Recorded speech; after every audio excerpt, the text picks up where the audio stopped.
All right, and we do have a few students who are watching the videos and that stuff. So we have, I think, like 9 people in the class. So um, decent number for the first time we're offering it. Okay, so this is the official course number for this is 275.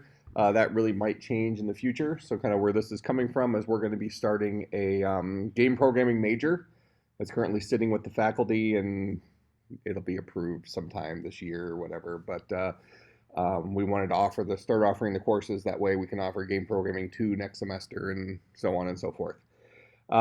So in any case, we're at least initially running this class as having a prerequisite of 200. So if you've had 200, you should have enough for this class. Having said that, and we'll get into it here in a few minutes, I know a couple of you have, but how many of you have ever worked with Unity game engine? Okay, so and we'll talk about game engines here in a few minutes. So a lot of the initial learning curve is going to be kind of getting used to working inside of a game engine. And that's really what differs with, let's call it game programming, or let's call it modern game programming, compared to maybe a normal programming class. The language we'll use in here is C# for scripting. And I mean, you're going to have to learn some Unity specific stuff with C#, but once you kind of learn you do the first 3 things, they all it's the same kind of stuff. You retrieve a certain, widget from the game, you say do something to widget, and it happens. Okay, so we'll kind of focus on that, but a lot of what we're going to be talking about in here, there's going to be let's call it a third programming, a third kind of using this tool to express our ideas, and then a third thinking about various game mechanics and also implementing them. And so thinking back to some of the video games that you've played or video games you've seen played if you're not a gamer, and considering how did certain things get accomplished or how may they have gotten accomplished, that kind of stuff. Okay, so we'll talk a little bit more about that here in a few minutes. But so stock syllabus, it's up on Blackboard, the normal whatever. Here's kind of a list of things that we're going to talk about in here. So game engines, Unity concepts, C# scripting, this idea of sprites. So this course is going to be primarily 2D game programming. We might start moving into 3D a little bit towards the end. Next class will be all 3D game programming. There isn't a gigantic, I say there isn't a gigantic difference when you're using the game engine because it's the same game engine, whether you're doing 2D or 3D, but certainly some things don't make sense in 2D that exist in 3D, like third dimension. Okay, your guy doesn't go this way, he goes this way. Okay, so how many of you ever played Legend of Zelda or have seen Legend of Zelda like in some retro video or something like that? Okay, so that would be a reasonable example of a game that has now become a 3D game, right? All the newer Zeldas on the latest Nintendo consoles is all 3D. You're running through the world, but if you look back at the original, you can kind of appreciate what they were able to pull off. It kind of felt 3D-esque, but it was actually a 2D game. So early on, they had those limitations of writing it in 2D, and we'll talk more about that in a few minutes. But in any case, when we say sprites, we're specifically talking about 2D stuff. Okay, sprites don't exist in 3D stuff. Well, just the word doesn't exist. It's the same kind of jazz. We'll talk about game loops. It's actually a really important part of game programming is how the game loop actually works.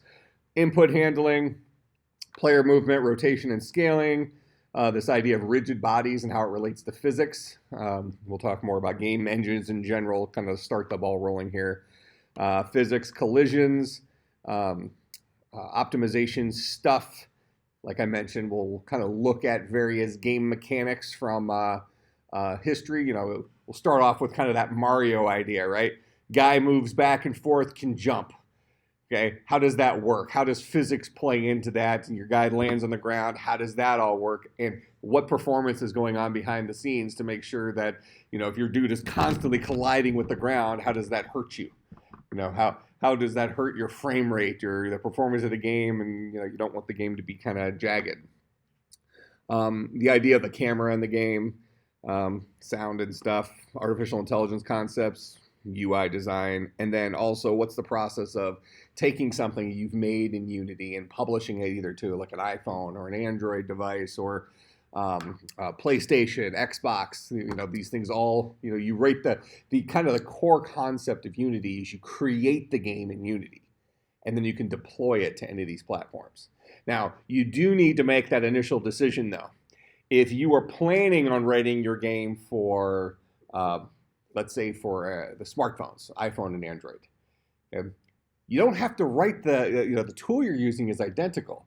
But really, what do you think you're going to need to change in terms of your game design if you're writing for iPhone versus writing for PC? Okay, certainly screen size. Yeah, you have more screen real estate to work with in terms of what you can see at once on the bigger PCs. The presumption is that, right? Even though we can kind of scroll and stuff with the screen. But what else? This is kind of the kicker in today's world of doing game design. Go ahead. Yeah, controls. So typically, if you're thinking about a game on iPhone or an Android, it's touch-based, right? So you're going to kind of give them movement and fire buttons and stuff like that on the screen. They got to tap those things. If you're on a PC, it might be keyboard-based or mouse-based, right? More recently, when you use this exact same tool for creating stuff in virtual reality.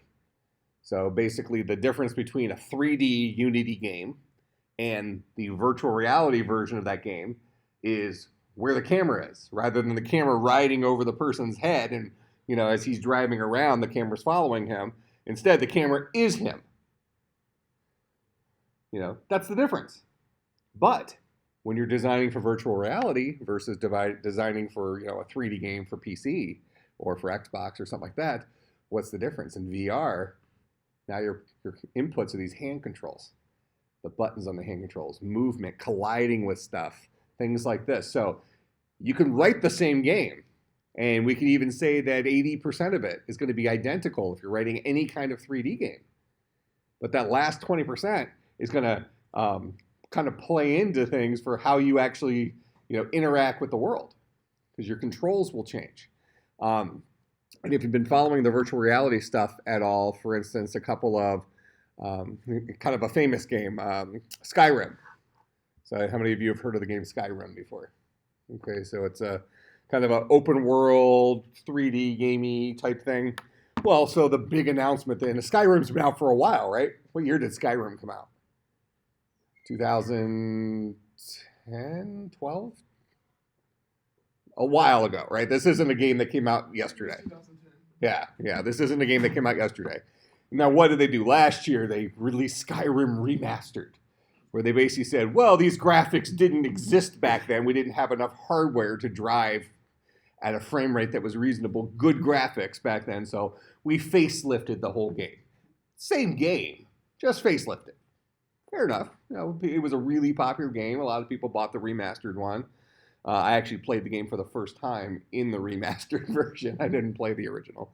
But the punchline is they came out with it again with just new graphics. So they facelifted the whole game. Well, now they've announced that next year, or actually I think it's later this year. They're coming out with Skyrim for VR. Again, the same game, but now it's in virtual reality. And you think about, okay, so they already had this game. The game was probably made in, I don't know which, it was made in Unity, or either Unity or Unreal Engine. We'll talk about those two, but those are the two, let's call it cool kids for 3D game design. And I'll also explain why we picked Unity here. So it was designed in one of those. Well, what did they need to do to bring it into virtual reality? Well, they had to change the camera, so they had to remove the normal float over your shoulder camera from all scenes and instead attach it to the actual player. But then they had to reimagine all the controls, because now people are no longer using Xbox controller or something like that, or keyboard and mouse for doing inputs. Now they're using these couple of wands or the hand controls for Unity. whatever it is, that this is their input. And now they have to think about all the things that you used to have to do. How do you translate that into this in such a way that it makes sense?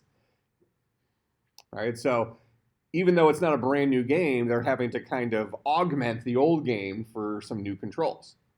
Kind of makes sense? And I think you're right for at least the first probably couple of years of VR, you're going to see some new innovation stuff. But I think you're going to see a lot of popular older games coming into VR. I don't know if that's that dissimilar to what we see in the movie theaters, where they just keep remaking Spider-Mans. What are we on, our 15th or 16th Spider-Man now? Actors are dying. Actually, it's like funny. Like, I think the original modern Spider-Man with Tobey Maguire, I mean, he's like in his 30s. I mean, it's not like he's old. So who knows? But I think it's that type of thing. We're going to just keep seeing remakes of old games brought into VR because they were popular once. Why reinvent the wheel if now you can just make it more immersive? All right. So we'll talk about publishing for these different things. My normal grading scale, 45% homework assignments, and we'll have a lot of them in here. At least initially, the assignments will be kind of smaller, like utilitarian type things, like learn a concept in the game engine and do something tiny with it. Then we'll start putting them together in a little bit bigger scenario, and then we'll even go larger than that. Pop quizzes are a reality. Midterm and final, normal thing. If you do better on the final than you did in the midterm, I'll replace your midterm grade with your final exam grade, but not the other way around. Okay? Questions about the grading and crap like that? If you've ever had one of my classes before, this is identical. They're all the same. Okay, so let's dump this. And let's go, I'll go ahead and, well, here, let's just talk about game engines first.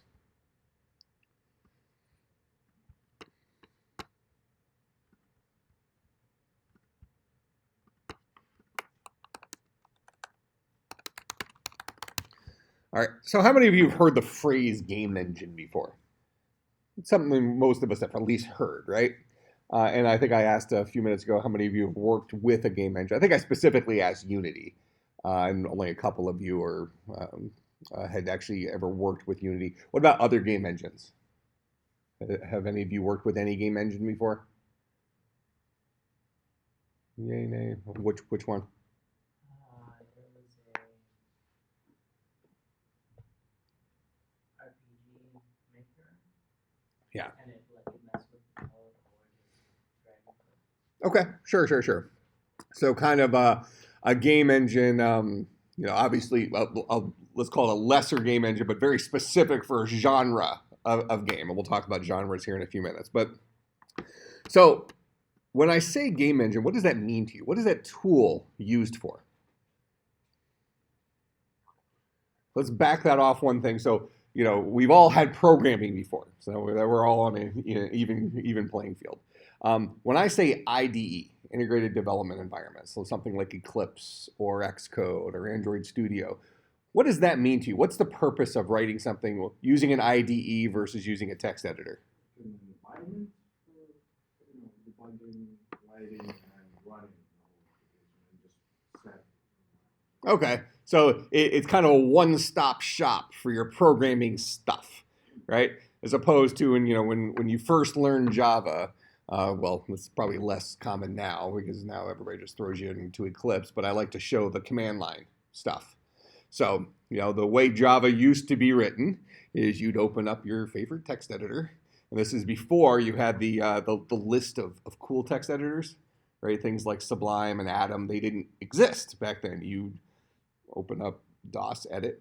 How many of you have used DOS Edit before? The blue text editor? Yeah. If you just go out to the command prompt on your PC, I assume it's still there, and just type in edit and press enter, it should open up a text-based text editor. So before we had Windows and double clicking and stuff like that, that's where you edited your code.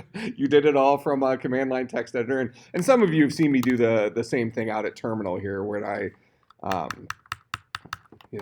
edit a file, test.java or something like that. And you see me doing it here. This is using VI. We'll call that the cool kids text editor, the one you've been training for all your life.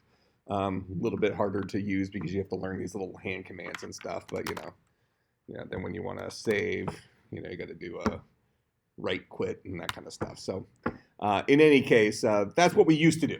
Didn't even have a mouse and keyboard. You'd open up a text editor, you type your stuff, no auto indent, no matching closing curly braces, none of that stuff. And you write your code, then you come out here, you want to compile it. This is going to be just littered with errors, this guy. So we'll go and compile this guy, and okay, we have one line of code, and it doesn't like it. It didn't even give us an error message. Just said this is wrong. That's kind of what that said. But then you go back and you make your changes and try it again. Blah blah blah. Now what we have when we think about these IDEs, it's doing the auto indent. It's doing the matching curly braces stuff. It's underlying things while we're almost like our word processors, right? When we've misspelled a word, it tells you screwed up before you've actually tested it to find out your screw up. Or at least from a syntax thing, you spelled a variable name wrong, that kind of thing.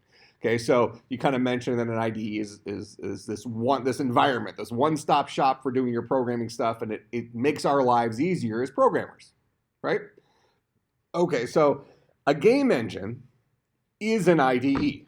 Okay, so we'll be using an IDE. It's an environment for doing game programming stuff.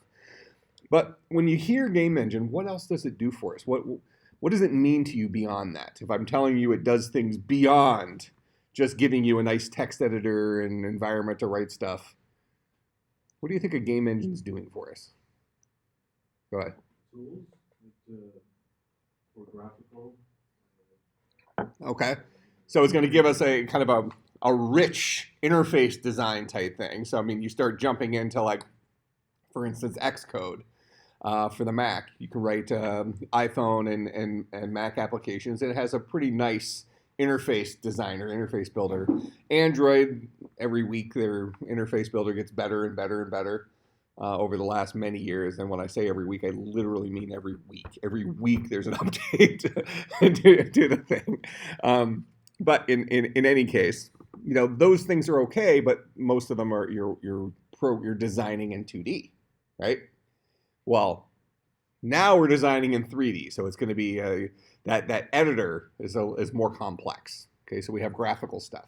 Now, when we think about video games in general, what are the things that go into a video game? We have player movement. We have some sort of goal, usually, right? And now, if Mario, we've all played Super Mario Brothers, or at least seen somebody play it. Okay. So Mario's running, and all of a sudden he falls. He walks over an open area. What happens to him? He falls. Well, he falls and then dies, right? He doesn't just die. Okay, if you step off a cliff, you will not just die immediately. There's a delay, depending on the height of cliff. Okay, if it's only a 2-foot drop, you probably won't die. Ankle twist, something like that. Okay, but he drops. If you had to program that, so we're building a 2D thing in iPhone or Android, and you had to program that idea. So your guy comes here, he hits an opening in the floor, and now he has to go down. What do? Well, you have to write some sort of animation that makes him go this way, but you're gonna have to fake it, right? Because in real life, we have forces that are acting upon us, right? We have gravity. Gravity affects some of us more than others. Actually, it's kind of interesting. Have you seen the documentary stuff? They take the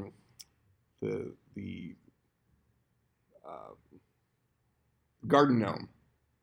And they take him around the country, and they take his weight on the ground, and then take him to the top of a skyscraper in the same place, and he actually weighs, I think he weighs less. In a cave, yeah. So they show the effect of gravity in different places on Earth when you're in different positions relative to the sun and also different elevations. And it's actually interesting that, so we could probably find some place on Earth where I might weigh fractions of an ounce less. I should just move there as an upgrade. Okay, but in real life we have forces that act upon us, right? We have wind. We have gravity is a big one, right? Physics. This idea of physics is constantly acting upon us, constantly constraining us. If I want to put my hand through this table, I'm going to have to use excessive force to do it because this is blocking me. I'm colliding with this. Okay, this guy is a solid thing. In Unity speak, this would be a rigid body. Okay, so this rigid body is slamming into this rigid body. These are two physically actual things, right? Okay, and when these rigid bodies slam into each other, they put a force upon each other. And I'm gonna have, I think I'm like right over the metal. I would have put like a lot of force to the point where I probably break before this breaks. Again, what the point is that we have constraints in real life that just happen, that we don't have to think about, right? They just happen around us. Now, if you were writing a video game and all those things need to happen, at least a good number of those things need to happen in order to at least fake the end user out into them thinking that, oh, this is mimicking real life. Isn't that kind of the point of a video game? That's hopefully that's kind of the point of some of our modern war games, right? Let them get that out of their system instead of running out on the streets with weapons and shooting people, because they try to make them as realistic as possible.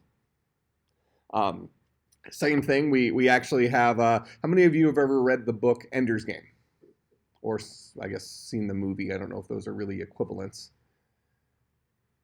So we got one person nodding. Nobody else's. Great sci-fi book series. I would highly recommend it. There's a whole bunch of books in the series, but the premise of Ender's Game, and I would not judge it based on the movie if I were you. The movie wasn't terrible, but if you're a fan of the books, it's a 1 out of 10, where the books are a 10 out of 10. But the premise of it is we're in kind of let's call it 200 years in the future, something like that. So roughly the world we live in today, just we kind of have, spaceships and stuff like that at some sort of basic level. And we were invaded by this alien race, okay? And we called them the buggers. They're kind of insectoid, looks like giant ants. And we barely survived, right? We barely survived, and this great general guy did the special maneuver that would only work once, and saved us. All right. So now we're preparing for the next attack. Is the premise of the book. And what we started doing was we started identifying children who, probably starting at 5 years old, 6 years old, who show unusual intelligence, unusual aptitude. And we take them away from their parents. We ship them up into space to this place called Battle School. And now we're training them to be the next great general that's going to help us in when the buggers come back, and when the war comes back. Now, to just zip to the end here, one thing that's happening in there is these kids are playing a lot of these games. Okay, they do some physical stuff, but a lot of times the games they're playing are are meant to mimic reality. So, for instance, these guys are meant to be kind of the next commanders of the fleet for fighting against the buggers. So they have a console, and they see their whole fleet on the screen as if this is the actual fleet. A little spoiler, it is the actual fleet. but they think they're training, okay? So they think they're playing these war games, and they're saying, oh, well, we're going to take these ships and have them go over here, and these ships go over here, and do different things, and that's all part of the training exercises. They're not thinking about that there's real people under the hood and stuff like that, so they're making decisions based on it being a video game, okay, when actually they're controlling the actual fleet. But the idea is that, we've seen this, so that's kind of a futuristic sci-fi thing, but we see it today. We have, we've heard of these things, drones, right? We have drones flying all over the world. Okay, well, so now we have, instead of people jumping inside of multi-million dollar jets, we only put one multi on it, and we get a drone because now it doesn't have to have all the comforts of a human passenger and things like that. And instead, we got the pilot sitting behind a simulator playing a video game, so to speak, driving a drone halfway across the world. No risk, except dollars, right? Who cares if you destroy $1 million drone? We'll just build another one. Throw it on the taxpayers. It's fine. Not the worst thing we're spending money on. Okay, but the punchline is that technology like this is allowing us to do things that used to be dangerous. Same thing with robotics. Years ago, if there was a bomb threat, we'd send actual people in with like suits on. I mean, if the bomb goes off, this suit's not going to help them, right? We send them in to defuse the bomb. Like, oh, which wire do I cut? Well, now what do? We have this robot guy that goes in. He picks up bomb, puts it in this like detonation chamber, shuts the lid, and blows the bomb up. Like, we're not going to waste our time trying to defuse it. We'll just explode it, but we'll explode it in a controlled chamber. So we keep replacing things that we used to put ourselves into danger for with technology. And that same stuff a lot of times starts in game design, right? We see it in video games first, and then somebody says, you know what? This is getting pretty close to reality. And before we know it, we're going to have, robots, drone-type robots that are going to be on the battlefield, and you're going to have people playing the Battlefield 30, whatever the sequel to the sequel to the sequel to the sequel. And when they're making their guy run around and shoot stuff, it's actually controlling a real robot out there in the battlefield killing people. Now, how many of you think that's completely unrealistic? That's probably going to happen, right? It's kind of an unfortunate thing because then it'd be a lot easier to go to war, won't it? The hope is everybody has robots, so we're just killing each other's robots. So then it's just like, okay, look, our robots beat your robots, so we win. That would actually probably be a good thing if we could replace war with just robot fighting. They already have a show on TV. Don't they have like a Robo Wars when like the robots have like chainsaws on them and stuff like that? You seen that show on Science Channel? They're still doing the Japanese and American robots. Have you ever heard about What? 2 years ago maybe? Okay, what about it? The Japanese and Americans were building a huge robot, and then we were supposed to like have a fight, like. Oh, really? With the chainsaws, like. But like a big robot. Yeah, a huge one, like way bigger than a human. That kind of seems this seems awesome.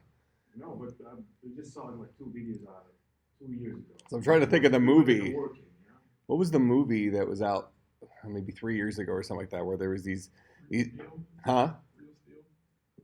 No, I know what you're talking about. The one I'm talking about is there was this movie where there's these aliens kept coming through this rip in time space or something like that, and they were kind of like big dinosaur things. And we built these giant robots, and we put 2 pilots in whose minds were like linked to each other for them to fight each other. Yeah. Oh, that's Pacific Rim. Pacific Rim. Yeah, that's the. So that was like a really cool movie to watch, but like that seems not practical because you were fighting these giant dinosaur things like in populated areas with this giant, like a 300-foot tall robot. So you are destroying cities as you're walking around, stomping on bridges and stuff like that, and. Like, it seems like it would be better to, like, shoot missiles at the aliens and stuff, and, like, over the ocean. So they almost always came through the ocean. Yeah, let's keep it out there. Yeah, but it was really cool to watch. Yeah, I don't know. But, the point is that we keep coming up with ways of replacing reality with something that's controlled by a game. And that starts in the game programming world. All right? So keep in mind when you're writing stuff, you might be designing the next weapon. So, gives you a nice warm, fuzzy fuzzy feeling. That's why Mario was so important. Nobody really cares if a little Italian dude goes and starts jumping on flags. You want the red guy or the green guy? I wonder what point they actually gave them names. I don't know if they had names in the original Mario. Did they? Maybe they did. Because before Super Mario Brothers, you had just Mario Brothers. Did you ever play Mario Brothers? Mario Brothers was like the same time period as like Donkey Kong. So you had the guys with their hammers, and you were trying to work your way up this like ladder thing. But yeah, you weren't jumping on flags and squashing mushroom guys or turtle guys. Why were the mushroom guys mad at us? Like, what do they have against Mario? What world looks like that? Huh? Well, a big turtle. That was like a mutant turtle. That was like a normal turtle. And it wasn't even wife. It was like girlfriend. It was really a crush thing. We don't know if she liked him. He's the one who was kidnapped. No. I mean Mario. We don't know if it was like Princess Peach. What wasn't? I don't think she was actually Mario's wife. I think Mario just had a crush on her. Yeah, I think you're right. Yeah. The original one was just the princess. Yeah. See, Mario just goes from girl to girl. Like, just needs an excuse to jump on flags. All right. So, what is the game engine doing? It's giving us physics, things like gravity, various forces, things like that. We know that somebody had to program that. How many of you have had a physics class before? So when you take a physics class, you're doing all this mathy stuff, right? Okay, and you're like, oh, well, how does gravity affect an object falling if we, omit wind resistance and things like that? And there's this thing, terminal velocity, that kind of stuff, right? So you do all these math problems to, determine how long it takes this to drop to there, something like that, and what force is put on the ground there when that thing drops, based on the mass of the object, this kind of stuff. Now, we learned all that in physics. Well, you probably didn't learn all of that in physics if you just had like a single physics class in high school or something. But point is you can go through a bunch of physics courses and probably learn the math dealing with all the forces that are around us that we understand. Okay, fair enough. So we know that we could write a program and we could implement all that ourselves. Right? So for every new video game that comes out, we're going to go and we're going to say, okay, well, in this video game, I got to implement gravity, then I got to implement this and this and this, and how two things collide with each other. Kind of common things that happen in our world. We're not implementing every little force that exists, because that would be a lot of computational power. But we're implementing a lot of forces, or maybe let's call it the forces that matter, or the forces that we notice. Okay? We know that as we're walking around through the real world, there's lots and lots and lots of forces that are acting upon us. There's the how many of you really consider the weight of the air as you're walking through life? Yes, yeah. Now that's something. See, you're a skinnier guy. You don't have to worry. I have to worry about drag. Okay, if I'm outside, I get a good wind catches me. I become a sail. Although then it becomes a proportional thing. My wife, I have a pocket wife. So my wife is like 5'4", I don't know, 110 pounds or something. Not big. And I remember years and years ago when we were in college, I was picking her up from work one day. And it was a pretty blustery day. I think it was probably 30, 40 mile an hour winds or something, at least gusts. And she got blown off the sidewalk into the grass one day. And, as the good boyfriend, I sat in the car, just laughed so hard, and she's laying in the grass. I finally did get out, but I had to,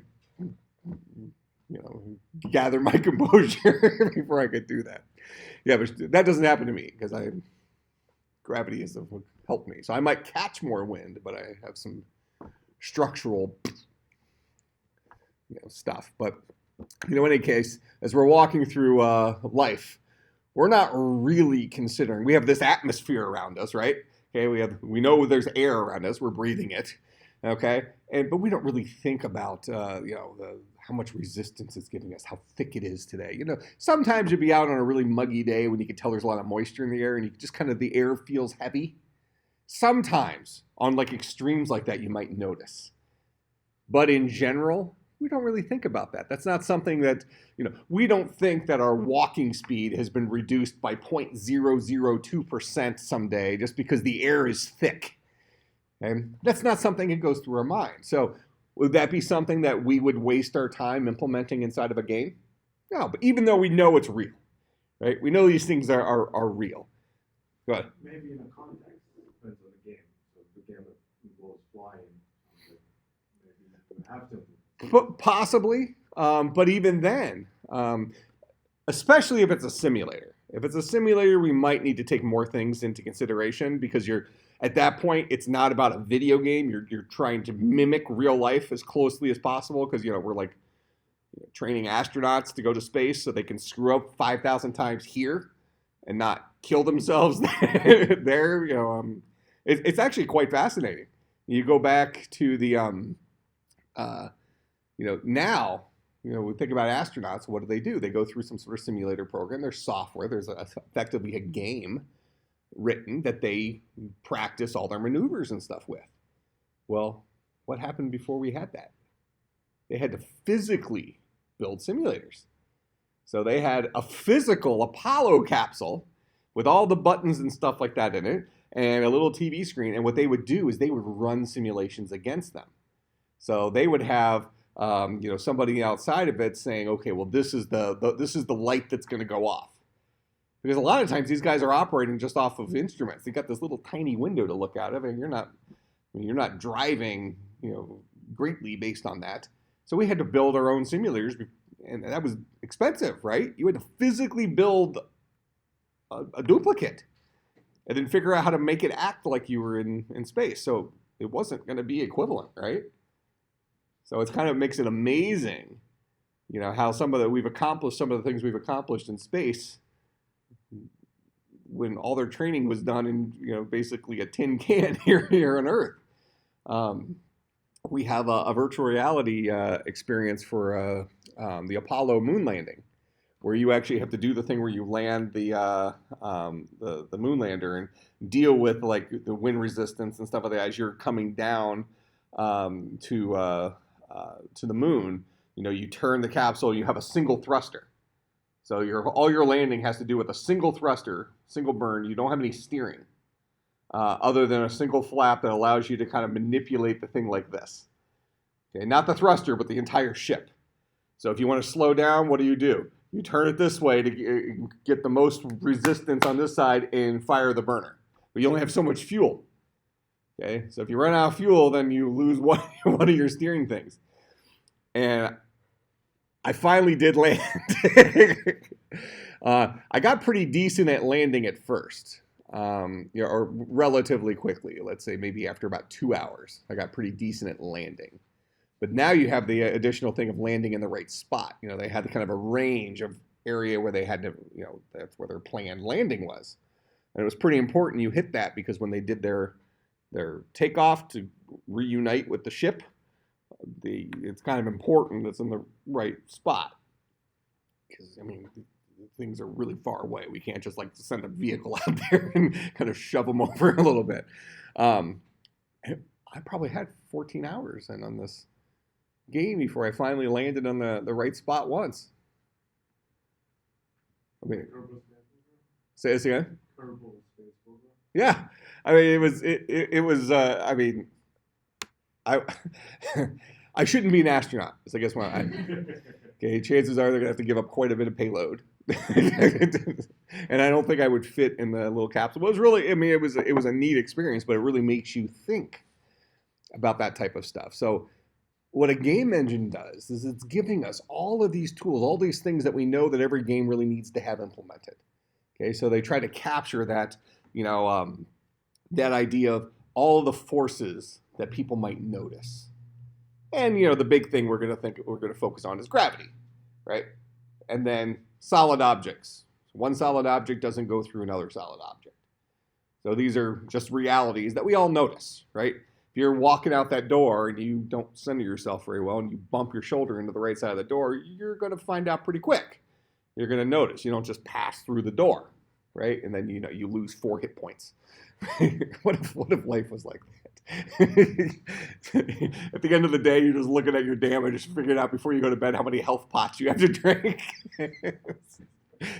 You actually get to think about health regen. I guess life does kind of work like that. As we're going through, we are using energy, and you start getting tired, and then you either have to sleep to recoup energy or eat food or whatever. So, but we don't notice. We don't have the HUD, the heads-up display, telling us what's going on.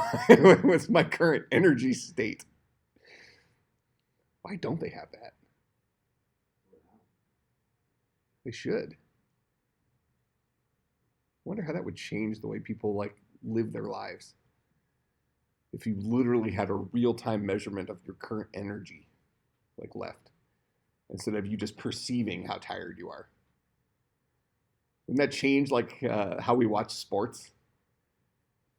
You have all the athletes, they're up on you have a little sidebar on the screen, you get to see all their current energy levels.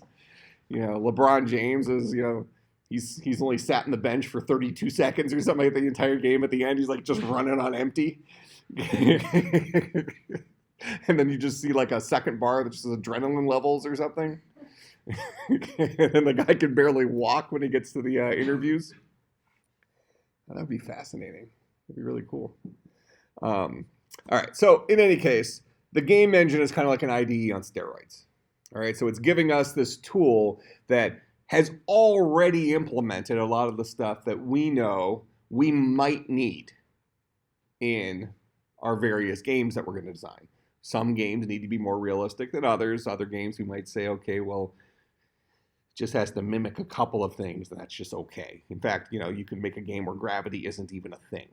Obviously, in Mario, gravity was a thing. But did the gravity need to be super, super realistic in Super Mario Brothers? How much did Mario weigh? We don't know. He was a little guy until he ate one of the mushrooms, and he became a bigger guy. If he ate one of the stars, he became a flashing bigger guy, right? Actually, he could be a little guy with a star too. Can he? I think so. Okay. But the idea is we weren't judging the accuracy of gravity. We just wanted it to basically feel right. When Mario jumped, did he jump about as high as we expected him to jump? And did he kind of fall back to Earth at roughly the rate we expected him to fall back to Earth? That was going to be good enough, right? So, and what did they do? They probably implemented physics correctly. They used the right gravitational math for how fast an object falls. And then they just adjusted Mario's weight until it looked right, right? Because Mario is going to have a mass associated with him, okay? And while that mass is going to make the most difference, especially for the distance he was falling, for the initial jump, right? Because he was fighting against gravity. So depending on, for instance, if we have a jumping contest between me and you, okay, I'm going to guess you can jump higher than I can. All right. It has everything to do with, well, not everything, but certainly has to do with I have to lift more weight into the sky than he does. Well, so what they can do is they can just adjust the variable associated with Mario for his mass and decide, okay, well, if this number is this, then Mario jumps through the top of the screen and about 8 seconds later he falls back to Earth. Not really what we want. We want it to be a controlled thing. So then you adjust it a little bit more until Mario, then you probably overcorrect and Mario can just do these little tiny hops where he can't even get over the little mushroom guys. Okay. So then you adjust it until he's the right weight when you're applying the exact same physics math to it. Make sense? But in those early video games, the developers had to write all of that math. They had to write those functions. Now, those functions, they're not really, really, really difficult to write from the perspective of, you wrote it when you were in your high school physics class. You understood the math of it. It wouldn't be impossible. But those are things that all games need, or at least many games need. So would it make a whole lot of sense to have every single video game developer have to rewrite gravity? Or should we write it once and let them all use it? Now, every now and then, for a specific game, they might choose not to use the built-in system. They might decide, okay, the built-in system, for whatever reason, doesn't act the way we need it to act. All right, a good example of that in game engines might be, this deals with artificial intelligence, pathing. So if I'm back here in the corner, okay, and I'm trying to get to you back there in the corner, and I have all these obstacles I need to get around on the way there. Well, in real life, what do? Well, we kind of think about, we kind of plot out what's the path of least resistance to there so I can catch my enemy, right? But what if we were having to write the program to do that? So we have a couple of algorithms for pathing. Kind of a famous one is called the A-star algorithm, which is a shortest path algorithm. So it takes all of these surfaces into consideration, decides what's a walkable surface, what's not a walkable surface, and then figures out the shortest path from where I am right now to where I want to go is this. And then I can just follow that path. That's all fine and good. But what if your enemy is moving? Shortest path might change pretty often, right? So now I have to do that whole calculation over and over and over and over again very often. I have to keep recalculating my current path. Now, as a human being, if I'm, let's say he's standing over there and I'm chasing him, and all of a sudden he zips back to this side. When I'm halfway here, as I'm using my eyes and as I'm using my brain, I'm not necessarily thinking about it. I'm not noticing that I'm thinking about it, but I'm going to adjust my destination, right? Because my destination is no longer over to the empty corner.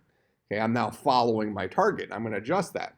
Now, we can, we probably do notice it sometimes, but in general, we don't necessarily think about our brains as having a processor speed, right? When we think about CPUs, we think about the hardware that's in our computers, we have to kind of consider what they're capable of.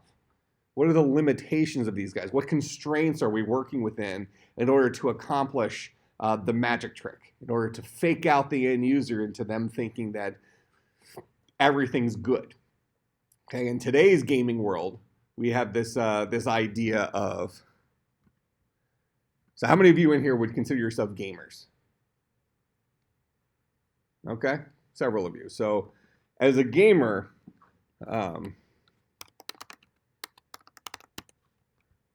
what matters? When you're playing a video game, how can you judge your experience in the game to somebody else's experience in the game? Go ahead. I guess I'm talking more about performance stuff. So we're both playing the same game. You and I are both playing the same game. We're on different systems. Okay? And you say the game runs better in your system than my system. Okay? But what would the argument be? Frame rate? Frame rate. Okay, so we might say frame rate. What is frame rate? What does that mean? Go ahead. Isn't it that since it's digital, it's actually showing a bunch of sequential pictures, and the more pictures you have, the more lifelike it looks? How many pictures can be shown in a period of time, usually in a second? So we think of FPS, frames per second. Okay. Now, there's a caveat to this. So in theory, the idea would be more frames per second, the better it will look. Okay. So, well, let's go this rate.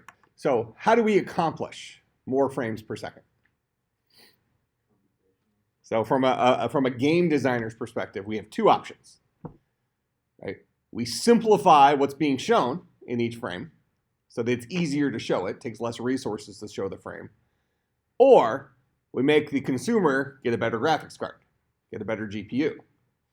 Usually the answer is somewhere in the middle. In fact, it's fairly common in most modern games, especially big budget games, for them to have like a scale, a sliding scale, where you can choose, do you want to have the graphics settings on ultra, in which case it's going to say, get a good graphics card. Get a very good graphics card. Or you can have it on low, which says you could probably run this on your laptop. with a mediocre graphics card. Okay, so they're going to give you that sliding scale so you can, that makes the game available to more people, but also allows the, usually, I guess in today's industry, they're called the enthusiasts, right? The enthusiast user, they're the people that'll throw the $1,500 into just a graphics card, or something like that. So they already have a good video game machine. Okay, they have lots of memory and a good CPU and blah, blah, blah, fast hard drives. But now, the thing that actually spits the graphics onto the screen is the GPU, okay? The graphics processing unit, which is like a special purpose CPU. So, so when we think about CPUs, they're important in video game stuff, but less important than the GPU. But when we think about CPUs, a high-end CPU today might be a 12-core Intel i7 something or other, probably 6 physical cores, each one running hyper-threading, so you get 12 logical cores, that kind of stuff, right? Okay, well, what's a core? When I say core, what does that mean? Besides just kind of sounding cool. More cores means better, right?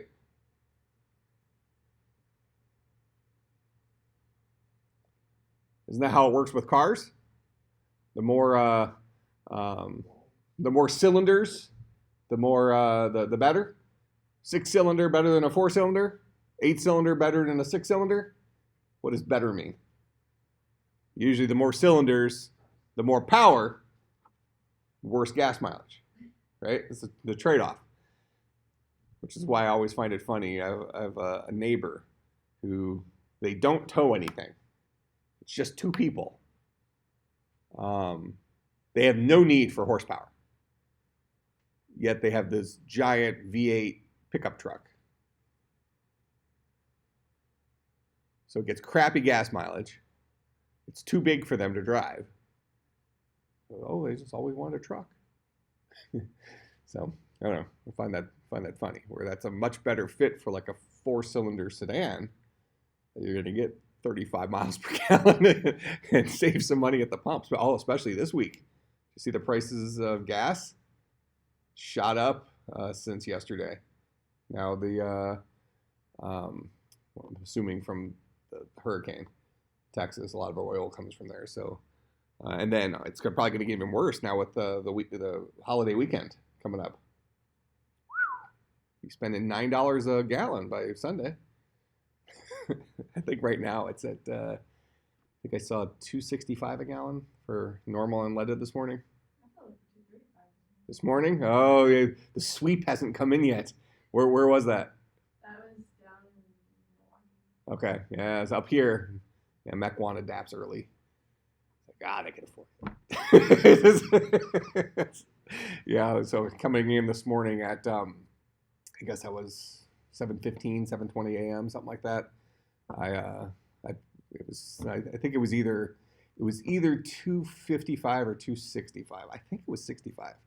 But that is at the more expensive gas station, so I bet you it's 255 in the 2 stations by Mequon Road in Mequon. But still, it's 20 cents more than you paid. Maybe gone up by tonight. Now I feel dumb, though, because my wife last night said, oh, I think the gas is supposed to go up in price. Should we go and fill our tanks? It's like, oh, yeah, I'm almost empty. I'll just fill it tomorrow. It's like, well, I heard it's supposed to go up a lot. But being a stubborn guy, it's fine. Go to Costco. Yeah, that's true. That'll be interesting to see if Costco goes up quickly too, or if they stay 30%. They usually stay at 30. Yeah, it's usually 5 cents, where it's almost not worth the trip. yeah, but when I go shopping, Yeah. You're already there, yeah. right? Yeah. So anyways, there's a couple options we have with frame rate, right? We can, make the user get better GPUs, or as the programmer, we can dumb down the scenes to make them less, require less resources to pull it off. Usually the balance is somewhere in the middle, depending on the type of game, right? If you're playing these games that are on your phone or something, our expectations are lower. Usually the games in your phone are more cartoony looking. They're not trying to be super realistic. Whereas if you're playing some of these first-person shooter, like multi-battlefield type games, you want it to be realistic. You want to feel like you are fighting the battle, right? And you see, real explosions, and the sound is all around you. You actually feel it. And when somebody gets shot, you see the blood splatter. You want to have a lot of stuff happening on the screen, and to get that level of realism takes a lot of horsepower, right? So a lot of computing. And we were talking about the number of cores. So what does a core mean? Core is effectively, we want to simplify it. It's how many things can we do at once? So if you have 6 cores in your CPU, you can do 6 things at once. Just keeping it simple. Okay. Well, now you have to ask the question: what is a thing? For a CPU, your Intel Core i5, Core i7, okay, this is a general purpose computing unit. All right. What's a thing? What's an example of a thing a CPU can do? Go ahead. Okay, do mathy stuff. Sure. What else? How many of you have had the 325 class? Okay, and did assembly language in there, right? Yeah, so you're managing memory, moving stuff from point A to point B, interrupting the CPU, or interrupting the operating system, sending an instruction to the operating system so the operating system can take over and do something, which then circles back in and has the CPU do it on its behalf. So it's solving a whole bunch of different problems. So if you want to think about the real life version of this, you pick some handyman, something like that, kind of a jack of all trades. They can fix all sorts of stuff, right? They're a plumber, they're a carpenter, they can do all sorts of stuff around the house. Now, they might not be perfect at any one of those things, but instead of having to call 8 or 9 different people to fix stuff around the house, you can call this one person, and as long as the stuff isn't super, super complicated, they can probably do it all at, if not at the same level, close to the same level as a person who specializes and it can do, right? So our CPUs are kind of like that jack of all trades, okay, kind of like that handyman, where they are good at doing a lot of different things, but not necessarily specialized at doing anything specific. That's probably a slight oversimplification, but let's just call that a reasonable thing for now. Now on the GPU side, these are specialized things, because we got to think about what are the things that have to happen when we're drawing stuff on the screen. Because that's what the GPU does, right? GPU makes stuff show up on your screen. GPU drives your frame rate. So your game, your computer is shoving stuff to the GPU and says, show this on the screen as fast as you can. One frame after another frame after another frame after another frame. So certainly one limiting factor in frames per second will be the CPU, because it has to be able to deliver requests to the GPU at a reasonable enough speed, right? Also, another limitation might be memory. You got to have enough stuff that fits into memory in order to deliver the stuff to the GPU. Okay? But those are easier, more easily solved. That's not going to be your bottleneck unless you're working with a fairly weak CPU or a small amount of RAM, okay, in your computer. So at the normal level, your bottleneck's going to be at the GPU. There's a pile of work stacking up, and the GPU can't move through it fast enough. Now, at the same time, with our video games, what do we expect? Well, we expect the game to, especially in our modern games where we're doing a lot of multiplayer stuff, right? If I'm fighting against him and he's run across the room, I want to know about that in relative real time, right? I don't want to find out about it 5 minutes later after my GPU's finally caught up. So we have to have strategies, right? The GPU is going to say, oh, I'm going to skip some frames so I don't fall behind. Make sense? So now you have dropped frames, and you also have, so that's where things start looking jerky, because now something that used to be here realistically, I want to see it here, then here, then here, then here, then here, but instead I see it here, then here. Because you're using the Fisher Price. Does Fisher Price still exist? Is that still a company? When I was a kid, Fisher Price was like all the kids' toys were Fisher Price. Yeah, I don't know. But in any case, that's if you have the Fisher Price GPU. You're 1 frame a minute. So, you're going to have this workload piled up for your GPU, and your GPU is going to work through it as fast as it can. But in the ideal world, you have a GPU that is just waiting for more. Like its desk is always cleaned off because you bought this this $1,500 GPU that's costs more than your car. That kind of stuff. And so it's awesome this month until something better comes out next month, or until the game designers say, okay, well, now everybody has this level of GPU, so we're going to build something for this level of GPU. Sometimes you have this guessing game because when you're writing a big video game, how long does it take to write it? Might be 2-3 years, even with lots of people working on it. So what are our graphics cards going to look like in 3 years? Presumably a lot better than they look today. And then we have to kind of guess at what does a lot mean. We can roll back 3 years and look at what our graphics cards look like then.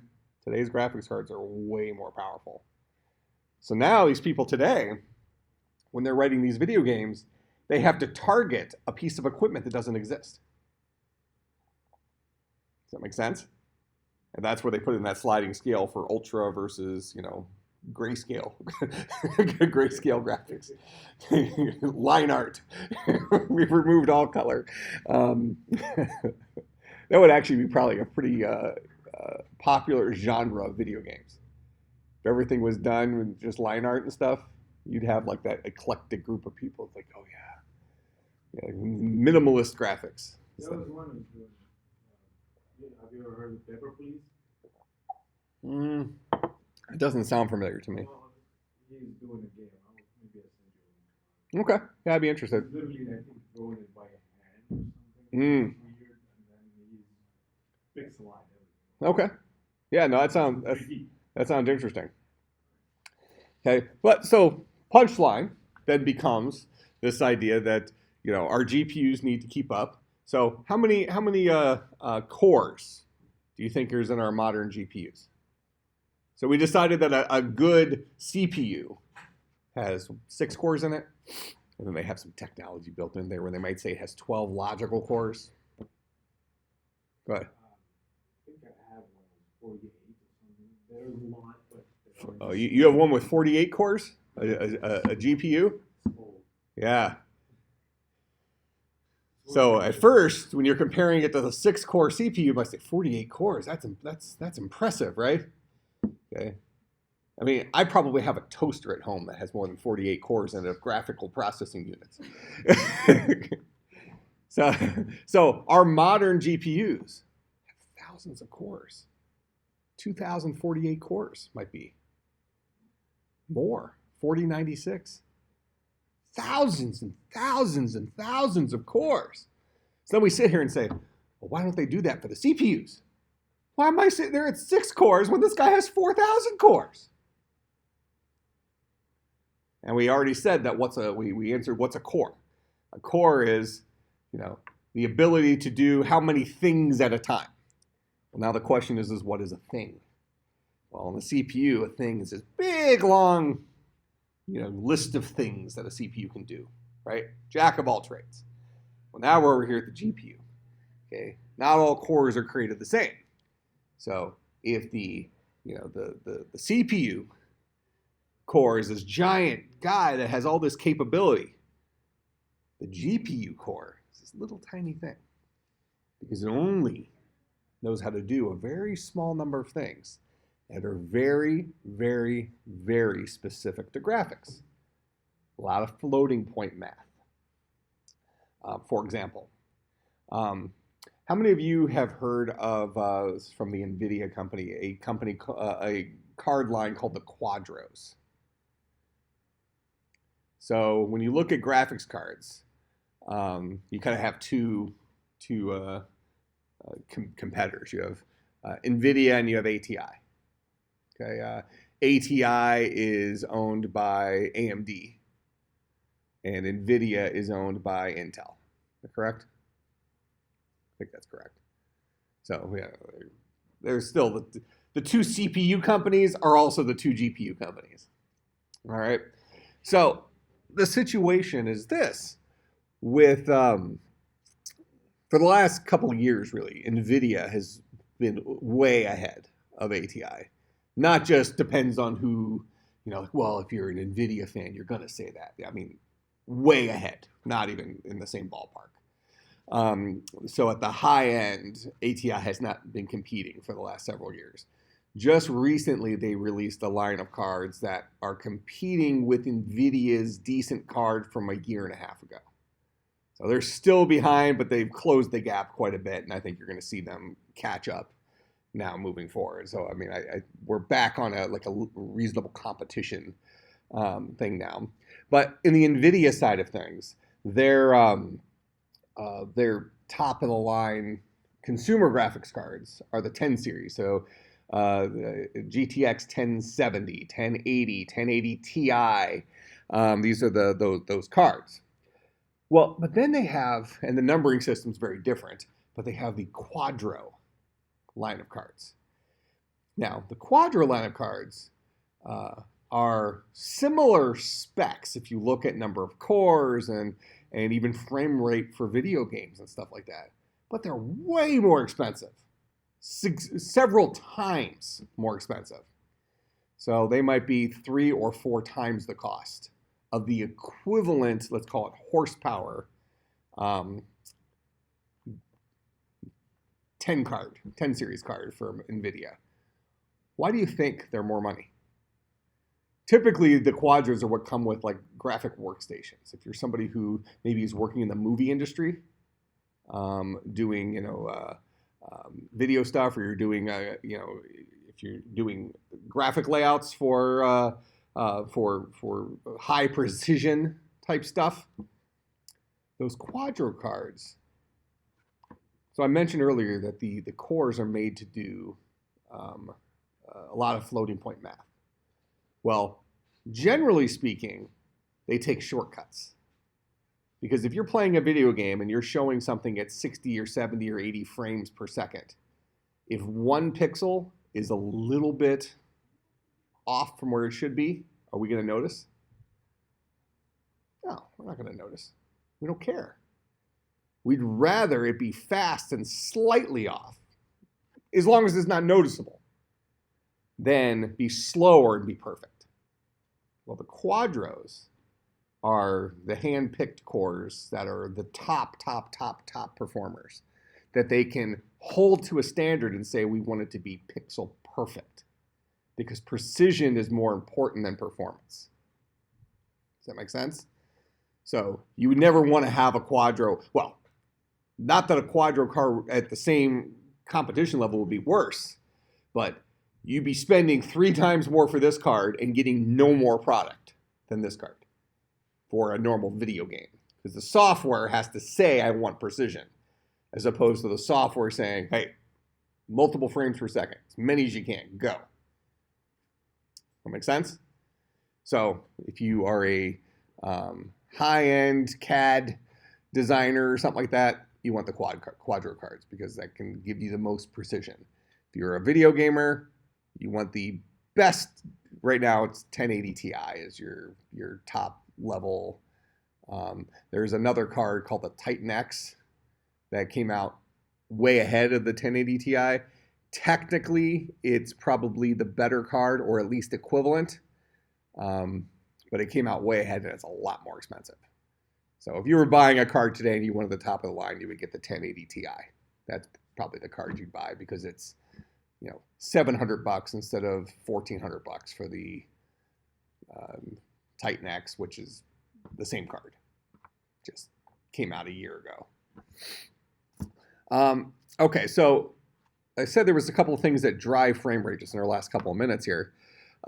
So one thing is our monitors. So we have a monitor here, and your typical monitor might be a 60 hertz monitor, okay? Or maybe it's a 120 hertz monitor. What does a hertz mean practically? If I say that a monitor is 60 hertz, what does that really mean?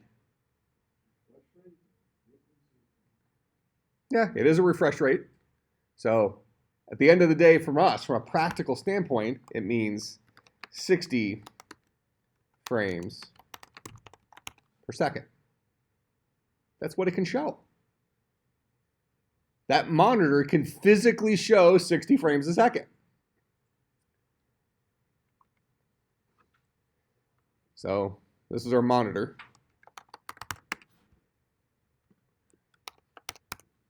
Then we have our eyes. Okay, so we have various levels of experience here, right? It's going from our eyes to this monitor to the GPU. Now, our eyes, there is some variance here, but let's call it 45 hertz.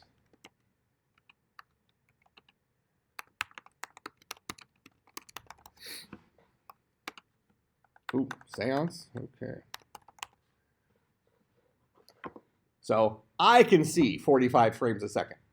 My monitor can show 60 frames a second. My GPU can output, it's called 100 frames a second for an average game. What's the point? Why did I spend that money for a GPU that can show 100 frames a second if this guy can only display 60 frames a second and this guy can only see 45 of them?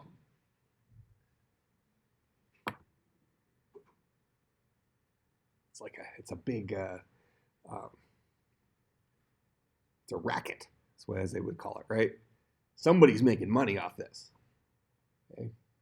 And the weak point here is my eyes. So until we get the Terminator eyes, and we can see way more frames per second, do I really need a faster monitor?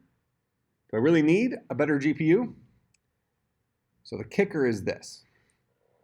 Fine. We can only see 45 frames a second. So if this guy was always showing 60 frames a second and my eyes could see 45 frames a second and it never changed from that, we'd probably be happy. That's okay. But the issue is that not all scenes in all games are created equal. You might be playing a game when you're, especially a multiplayer game, if you're out in the middle of nowhere, and I'll wrap up here in a second. You're out in the middle of nowhere, you have a great frame rate. All of a sudden you walk into a city when there's a zillion people, your frame rate goes to crap. It goes from 100 frames a second to 7.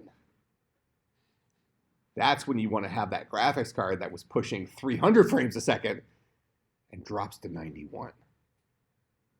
Now you haven't noticed because these guys can only see 45. Does that make sense? That's where the horsepower comes in. All right, so we'll pick up there. Now, one new thing I am starting this semester in all my classes, and so you do have your first one due on Thursday, is because we're trying to incorporate more Christian worldview stuff into our classrooms. So every week there's going to be a Bible book to read, short. You won't have to spend 3 hours reading something, and it's related to technology. So this week it's Psalm 111. So you're going to write a one-page, it could be double-spaced. So I want basically a response from you. Read it and say, what do you think this says about technology? What does it say about your major? What does it say about computer science? That kind of stuff, okay? And I gave you a link to it too. So it's already on Blackboard, and you can just get the assignment and do it. Sound good? All right, I will see everybody on Thursday.